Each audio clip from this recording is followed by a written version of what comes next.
Welcome to this explainer. Okay, so we're going to dive right into a super fascinating and honestly kind of comforting truth. You absolutely do not need a perfect GPA to reach the highest office in the land. Today we're focusing on exactly how some of the most famous US presidents overcame major academic struggles to become leaders of the free world. So if you've ever felt like your report card or your educational path was less than perfect, trust me, you are in excellent company. I mean, this just completely shatters our expectations, right? We look at the Oval Office and it's so easy to assume the folks sitting behind that massive desk were just flawless Ivy League geniuses from day one. But the reality?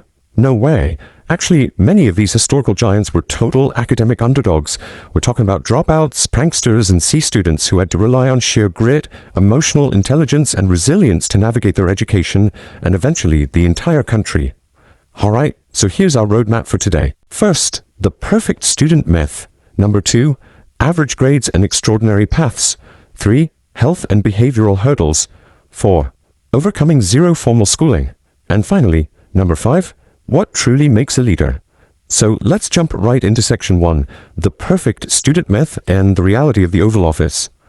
You know, we so often put our leaders on this giant intellectual pedestal. We just assume they were top of their class, effortlessly soaking up information without a single misstep. And, well, sure, there were definitely some academic powerhouses. I mean, John Adams was walking the halls of Harvard at just 16, and he graduated by 20, making him one of only 5 presidents to earn a Harvard degree. But here's the kicker. A flawless academic record like his, that's actually the exception, not the rule in presidential history. For most of these guys, the path to leadership was a whole lot messier, requiring them to figure out entirely different ways to succeed. Moving right along to section 2, average grades, extraordinary paths. This is all about when EQ beats GPA. Let's take a look at how some of our most famous presidents literally coasted on average grades but built massive social capital instead. Get this, you've got John F. Kennedy getting so-so grades at boarding school, where he was actually way better known as a prankster. He famously blew up a toilet seat with a firecracker. Then there's George W. Bush, self-admitted average student at Yale, but he poured his immense energy into playing rugby and being the head cheerleader. And Ronald Reagan, not exactly a top student academically at Eureka College, but he was captain of the swim team and student body president. So how did they bridge that gap between average grades and the presidency? Well, they mastered human connection. They built these incredible social networks, sharpened their charisma, and developed sky-high emotional intelligence. And honestly, in the grueling arena of politics, that turned out to be way more valuable than a transcript full of straight A's. And look, even our 46th president, Joe Biden, navigated some pretty serious academic turbulence. He maintained fairly average grades through high school, his undergrad years at the University of Delaware, and even Syracuse Law School. Plus, he had to overcome a severe childhood stutter that caused him a lot of intense teasing, and he hit a huge roadblock when he was caught plagiarizing a paper during his first year of law school. So how did he recover? He leaned hard into his interpersonal strengths. He became a standout athlete, won elections as class president, and relentlessly studied to pass the bar, becoming a practicing lawyer by 26. His journey is a true testament to how raw ambition and social leadership can absolutely outshine a mediocre transcript. So that brings us to a really fascinating question. How exactly do you reach the presidency when you can't even stay in the classroom? Like, what happens when it's not just about average grades but actual physical or behavioral roadblocks yanking you completely off the path? Let's dig into section 3, health and behavioral hurdles, navigating non-linear paths. Alright, let's look at the true obstacle overcomers. These are the presidents who fought physical illness, financial ruin, and behavioral barriers that forced them off the traditional track. Take Woodrow Wilson's timeline. It is an absolute roller coaster. He starts off strong at Davidson College at age 16, but by 17, he has to drop out because of severe health issues. He eventually bounces back, gets into Princeton, and graduates at 22. Then he heads to UVA Law School, but drops out again, this time because he fell madly in love. Actually, fun fact, with his first cousin, Hattie Woodrow. But despite all these physical and romantic detours, how did he recover? Unyielding academic persistence. He pushed through, went back to school, snagged a PhD at Johns Hopkins at age 30, and eventually became the president of Princeton University.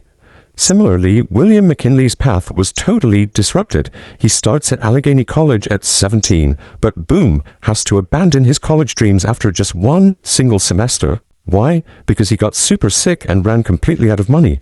But instead of throwing in the towel, he completely changed his environment. He leaned into military discipline and volunteered for the Civil War, which, by the way, is where he actually met and befriended another future president, Rutherford B. Hayes. After the war, he harnessed that newly forged military discipline, returned to study law, and passed the bar at 24. It's just a brilliant example of a major life setback turning into a life-changing detour. And, sometimes the hurdle is strictly behavioral. Look at Donald Trump and James Buchanan. Trump, well, he wasn't the easiest kid to handle and got into a fair bit of trouble. So at age 13, his parents sent him to the New York Military Academy, a really strict boarding school, specifically to instill some discipline and get him on track before he went off to Wharton. And James Buchanan, he started at Dickinson College at 16 and almost got himself expelled a couple of times for acting up and causing trouble. But how did he salvage his future? He just buckled down. He applied intense self-discipline, totally flipped his behavior around, and actually graduated with honors. Then he studied law entirely on his own and passed the bar at just 22. Okay, so we've seen average grades, dropped classes, and behavioral corrections. This sets up our most astounding category yet. What on earth happens when a future leader starts with absolutely nothing? I'm talking no school, no tutors, no money. That brings us to Section 4, Overcoming Zero Formal Schooling, the self-taught scrappers. These are the true scrappers, born into such extreme poverty they had to fight tooth and nail just to learn the alphabet. Just look at this number, 17. That is the staggering age Andrew Johnson finally learned to read and write. He had absolutely zero formal schooling growing up. So how did he learn? Well, he was taught entirely by his future wife Eliza while he was working these incredibly long hours as a tailor. He was deeply passionate about politics and wanted to know how to effectively stand up to the rich and powerful. So he literally learned to read as a young adult, leaning on his partner's support to make that dream happen. Then you have Millard Fillmore, whose story shows just sheer desperation and insatiable curiosity. He grew up extremely poor, working on a farm with virtually no formal schooling. His dad wanted him to work in the cloth trade, which he absolutely hated. So what does he do? He takes what tiny bit of money he has, buys a dictionary, and literally steals books to teach himself how to read. Eventually, a teacher named Abigail Powers started loaning him books and helping him study. They fell in love, got married, and with her help, he studied tirelessly to become a lawyer, passing the bar at 23 without ever stepping foot in a college classroom. 0. That is the total number of days George Washington, our very first president, attended middle school, high school, or college. His formal education was basically just the equivalent of modern-day grade school, though he did manage to earn a surveyor certificate. To make up for that severe lack of a classroom, Washington relied heavily on real-world mentorship and rigorous on-the-job training as a surveyor and a military officer. Actually, his lack of formal schooling deeply frustrated him early in life, which is exactly why he later pushed so incredibly hard for public education, even leaving a portion of his wealth in his will to fund 3 schools. And much like Washington, Abraham Lincoln proved that a total lack of a classroom is absolutely no match for a relentless, self-taught pursuit of knowledge. Lincoln grew up doing back-breaking hard labor, splitting wood, with 0 formal schooling, but his stepmother Sally shared books with him, and he just devoured every single thing he could possibly get his hands on. Through sheer, undeniable willpower, he taught himself to read, write, and eventually he taught himself the law. The guy was reading legal texts by firelight. He passed the bar exam at 25, proving you can quite literally forge your own education from scratch. All right, on to our final segment, Section 5. What truly makes a leader? Resilience as the ultimate equalizer. So as we wrap up this explainer, let's really distill what we should take away from all these incredibly messy academic journeys. Whether they were blowing up toilets like JFK, dropping out sick like McKinley, or stealing dictionaries to survive like Fillmore, these leaders did not rely on a perfect GPA. Instead, they overcame their academic deficits by leaning into unyielding self-education, sky-high emotional intelligence, military discipline, and extreme resilience in the face of failure. Those traits, those were the great equalizers. They prove that how you respond to a setback matters infinitely more than the setback itself. So, I want to leave you with this final thought. If a perfect GPA doesn't make a president, what does your own unique struggle actually qualify you for? Your academic setbacks, the detours, and the hurdles, they aren't disqualifiers. As history shows us, they might just be the exact training ground you need for your greatest achievements. Thank you so much for joining me on this explainer, and hey, keep learning.